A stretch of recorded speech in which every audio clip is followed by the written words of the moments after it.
દિવાળી આવી રહી છે તો શું તમે પણ પાર્લરના લાંબા લાંબા લાઇન્સથી કંટાળી ગયા હશો? શું તમને પણ કંઈક યુનિક અને ઘરે બેઠા તમારી સ્કિનને ચમકાવવા માંગો છો? તો આજે બહેનો માટે ખાસ એક ઘરગથ્થુ ટિપ્સ લઈને આવી છું. ચાલો જાણીએ. અમુક ટિપ્સ છે કે જે તમારી હેલ્ધી સ્કિન માટે બહુ જ ઉપયોગી છે. પહેલું તો એ છે કે તમે તમારી સ્કિનને ક્લીન એટલે કે સાફ રાખવી જોઈએ. અઠવાડિયામાં 2 થી 3 વાર તમારે સ્ટીમિંગ એટલે કે હોટ વોટરથી ને તમે સ્ટીમિંગ કરી શકો છો, સ્ટીમિંગ લઈ શકો છો ફેસ ઉપર. તડકાથી ને ફેસને ખાસ રક્ષણ આપવું જોઈએ.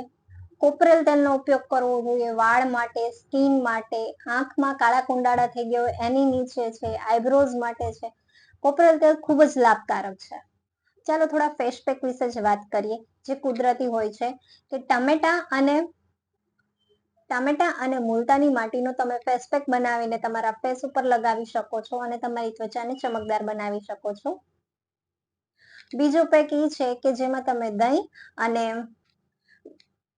અને હળદરનો પેક બનાવીને તમે લગાવી શકો છો.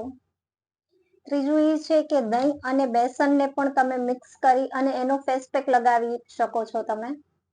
અને અન્ય ખાસ ઉપાયો જણાવું તો એલોવેરાનો ઉપયોગ સર્વશ્રેષ્ઠ છે જે તમારી સ્કિન અને હેર માટે બેસ્ટ છે. આ સિવાય બદામ અને જૈતુનનું તેલનો પણ તમે ઉપયોગ કરી શકો છો. અને ખાસ કરીને સૌથી ઇમ્પોર્ટન્ટ છે લાઈફ ટાઈમ માટે જો તમે તમારા હેર અને સ્કિનને એકદમ હેલ્ધી રાખવા માંગતા હો તો તમારી જીવનશૈલી બદલો, તમારો ખોરાક બદલો અને પાણી પીવાનું રાખો. સાથે સાથે તમારી સ્કિનને રક્ષણ આપો, જેમ કે તડકાથી રક્ષણ આપો.